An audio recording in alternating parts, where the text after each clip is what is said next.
Përshëndetje. Në fakt këto lajmet e reme janë duke më ngrënë shpirtin mua. Domethënë nuk e kuptoj pse duhet të bëhet një lajm i rem dhe pse duhet të jepet ky titull që në fakt nuk është ky titull. Po ku e tha mo media, çfarë t'ju them? Ku e tha Gjesti që Egli është e shkuar e haruar? Ku e tha Gjesti këtë? E keni më intervistën në YouTube, hapeni 8 minuta, është intervista 8 minuta e 44 sekonda. E keni çdo fjalë që Gjesti e tha. Unë nuk e kuptoj që pse duhet të jenë kaq lajme të reme për Gjestin edhe për Eglin, kur Gjesti nuk e tha që Egli është e shkuar e haruar.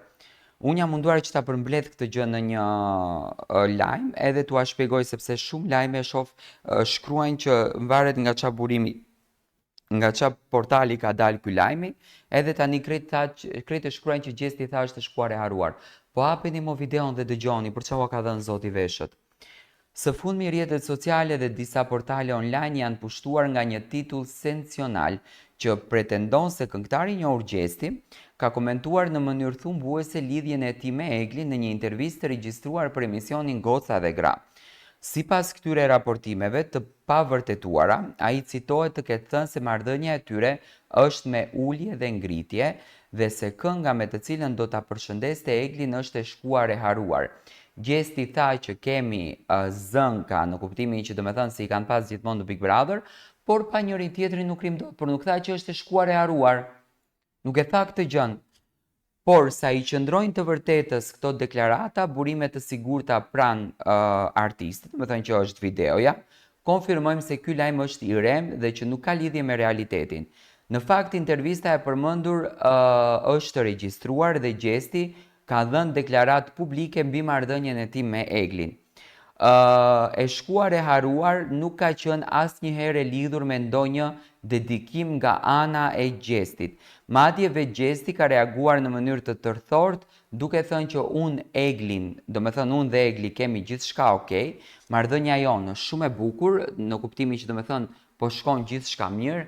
Ajo është me punët e saj, unë jam me punën time, me patjetër që Egli dhe Gjesti duan ta shfrytëzojnë sepse një herë të kalon miu nëpërmjet mustaqeve dhe duan ta shfrytëzojnë këtë momentin dhe nuk duan tani të merren me gjëra kot dhe mua më vjen shumë keq se si mundet disa portale të krijojnë një lajm të rem duke thënë që Gjesti ka thënë e shkuar e haruar. Gjesti kur nuk e tha fjalën e shkuar e haruar, kur nuk e përmendi, thjesht tha që jam i lumtur që të njoh, domethënë kështu ka qenë kënga, jam i lumtur që të njoha dhe jam i lumtur që të njoha nuk është e shkuar e haruar, sepse ne kur flasim me partnerin ose partneren në një lidhje dashurie dhe kemi kaluar 5 ditë, 6 ditë, 1 muaj, 2 muaj, ne nuk i themi jam i lumtur unë që njoha që nuk jam i lumtur që unë të njoh.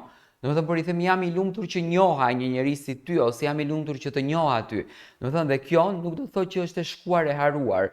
Unë mendoj që ju keni mësuar gjuhën shqipe në shkollë dhe dini t'i ndani gjërat dhe nuk ma merr mendja që jeni aq analfabet për të mos e kuptuar këtë gjën dhe ishte shumë qartë e kuptueshme që marrëdhënia e tyre është në rregull, situatat janë shumë bukur dhe pse duhesh ka të vëmë në këngën e shkuar e haruar të Ermal Fizullaut pa u bërë pjesë fare respektet veçanta për Ermalin, është këngëtar shumë i mirë, por domethënë s'kishte të bën fare kjo gjëja.